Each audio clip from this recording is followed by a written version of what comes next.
Anybody remember what we talked about last week?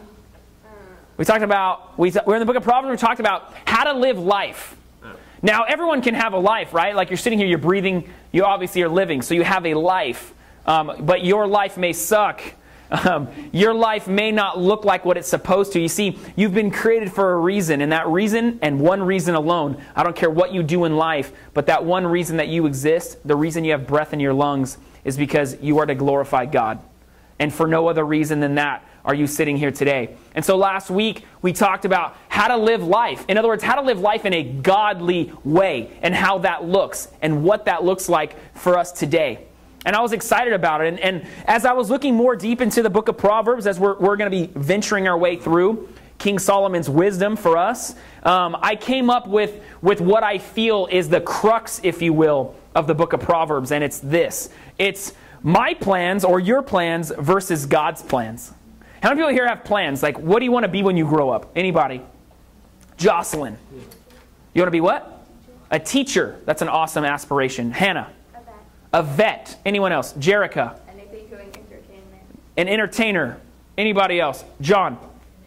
An engineer. He's smart. Yes. An accountant. Wow, good at math. Yes. I want to own a business. A business owner. I want to be a nurse or some sort of medical thing possibly. Yes. I want to own a donut shop. I want to own a donut shop too with a maple bacon bar. Yes. An astronomer. An astronomer. Wow. Anybody else? You see, those are great plans. Awesome plans, in fact.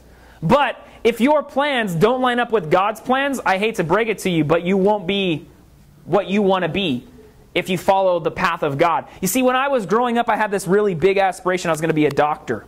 Anybody here ever thought that? Like, there's like, ask a little kid what they want to be. They want to be one of three things. They want to be the President of the United States, they want to be a doctor, or they want to be a fireman, right? Yeah. Those are like the big three. Not every kid, but those are like the big three, I want to be president or whatever it may be. Yeah, for boys. You're right. Yeah, for boys. Some girls as well, but we don't, not necessarily. Girls, what are like the big three? Ballerina, a vet, and a singer possibly, yeah. Well, I had this aspiration. I wanted to be a doctor. I had plans I was going to be a doctor. I took certain classes in school to be a doctor. I got accepted into a certain college in order to become a doctor. And I turned it all down. Because when I was 18, 19 years old, I had a new plan that was presented to me. In other words, I had an opportunity to be what I wanted to be. So that I could be rich, or I can pursue my dreams. And God placed a new dream in me because everything I had done up to that point was out of what I wanted to do. I was pursuing my own plan and not God's plan. And that's what this book is all about. It's about pursuing God's plan. And sometimes your plan and God's plan coincide, and that's awesome. And sometimes it doesn't, and you have to be okay with that. In fact, a lot of times what happens is I have things in my mind that I want to do. And those things are contrary to God. That I have things in my mind that I want to go. I have things in my mind that I want to be. And those things don't necessarily line up with the will of God, and sometimes don't even line up with the Word of God. And so I want to talk to you guys about today is knowing the difference between your plan and God's plan, and following God's plan. Once again, there's only one reason why you're alive, and that reason is to glorify God completely. It's the reason why you were born. Your purpose is so much bigger than crunching numbers and owning your own business. But by crunching numbers and owning your own business, you can be furthering the kingdom of God. It's not very glamorous going to high school and junior high, is it? In fact, it's kind of a drag. But there's purpose in it. The first purpose is so you're intelligent enough to do something in the real world. And the other purpose is so that you can glorify God in all you do. And hopefully, at least one person will know Christ because of how you act, because of how you treat them, or because of how you interact with other people. I want to check out this first verse real quick. Basic instructions. Commit your work to the Lord and your plans will be established. It doesn't say get your plans established and then commit yourself to working for God. Did you notice that? It says work for God. In other words, use your gifts and your talents and the things that you've been given for God's glory, and then your plans will be established. You see, I grew up with this idea because I was very poor as a kid that the only way in order for me to be happy is to have a lot of money. So I figured, what's the best way for me to be happy and be secure in life is by being a doctor, right? That's what I thought. And so I pursued a lot of these medical things, and I wasn't working for God. I was working for Eric. And when I started working for God, all my plans changed that I thought I wanted, and new plans began to emerge, established, if you will, of the plans of God. A lot of times what we like to do is we like to go ahead and get things planned out. Do you have any planners here? Amelia, go ahead and raise your hand. I picture you as a planner. Am I right? Anybody else a planner? Junior? Sometimes you're planners and you want to plan things out. You know what you want to do. You know where you want to go. You know everything, who you're going to hang out with even. I'm not like that so much. But we like to plan things out, and then we like to do what? We like to fit everything else into those little pegs, right? Okay, well, this is my plan, so Audrey kind of fits in that plan, so we'll try to fit her in to this peg. Or going to church kind of fits into my schedule. Or reading my Bible doesn't really fit into my plan. Telling people about Jesus doesn't really work into my daily activities. And you'll find yourself pulling further and further away from the plans of God and further into the plans of the world, which will only leave you hollow and empty. I promise you. This verse is telling us, do the work for God first, and then the plans will emerge, and they will come into fruition, and here will be established. Let's check out the next verse. It says, the heart of man plans his way, but the Lord establishes his steps. You see, God has planted a dream inside of you. And that's awesome. To be a small business owner, to be an accountant, to be an engineer, to be an entertainer or a vet. All of these things are awesome. To be a teacher. He's planted things because he knows what you're good at. He knows what your talents may be. And so there's a reason why you want to do what you want to do.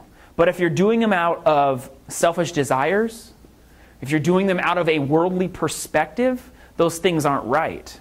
But here, if they in line with the heart, the plans, in other words, that God has established in you from the beginning of time, the reason why he's created you,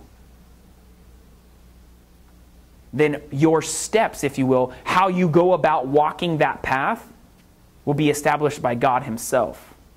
You see, God knew that I had a talent of talking too much. It's a gift and a curse.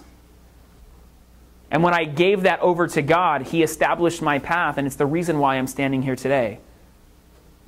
Because I allowed God to transform me and literally establish my steps. You see, you have a dream, and I pray that you follow your dreams. And I pray that you do those things to the glory for God. Because if you do, your path will seem so much easier.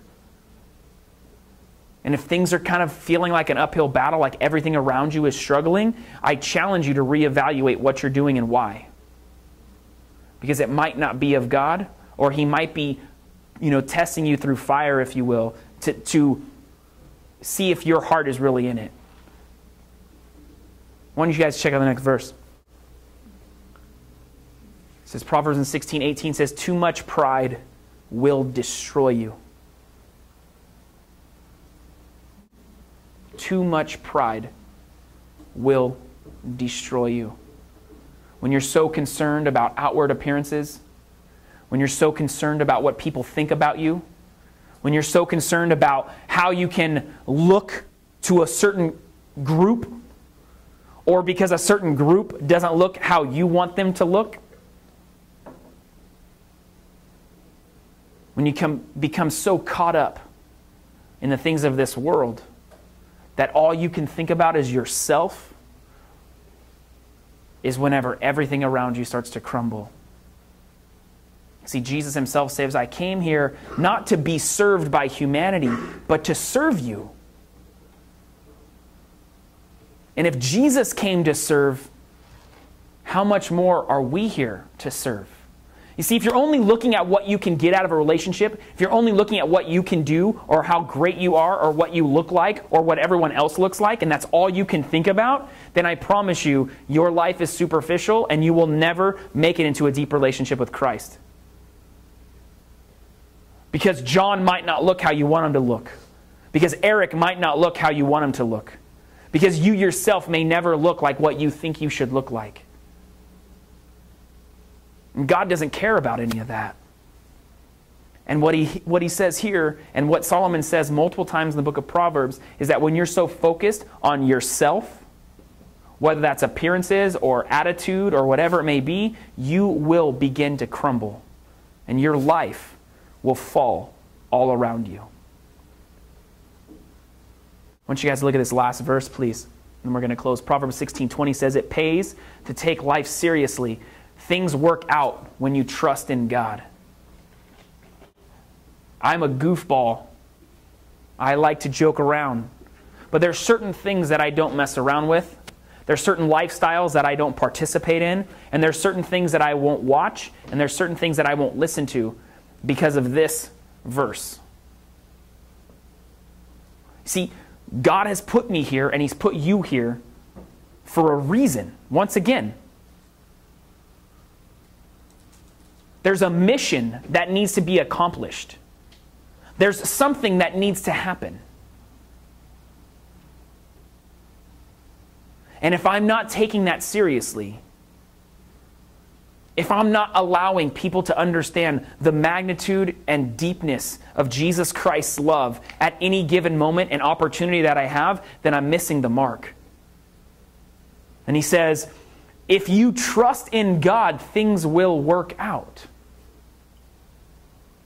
How much more of a security blanket is that? What if I told you, Hannah, that whatever you do, you're going to one day have your wildest dreams happen? You're going to be the vet, you're going to be successful, you're going to be able to help animals, and you'll have everything you want. That'd be a great thing. If I told her no matter what, it's going to happen. And that's what God is saying. He's saying everything will work out if you only trust in me.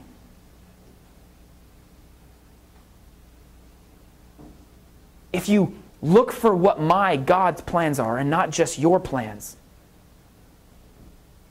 If you submit your life to me and not be so self-absorbed and consumed with the things of this world, but if you actually trust in me, God, I will give you everything you've ever dreamed about. It's as if God's begging you for a deep relationship, and we're always keeping him on the fringes because we'd rather have other relationships with other things. Myself included. And here what he's saying is he's saying, if you only trust me, and if you pursue my plans for you, everything is going to work out. That's reassuring to know that God is here. It's like what Pastor Dale said, that his love never runs out, it never fades. James 4:8 says if you draw close to God, God will draw close to you. Doesn't matter how far you're running away, doesn't matter how self-absorbed, doesn't matter how judgmental you are, doesn't matter how far off the mark you are, but that if you run to God, God will run to you, pick you up, and establish in you the things of Him, and give you the plans of Him, and then He will make everything work out for His glory.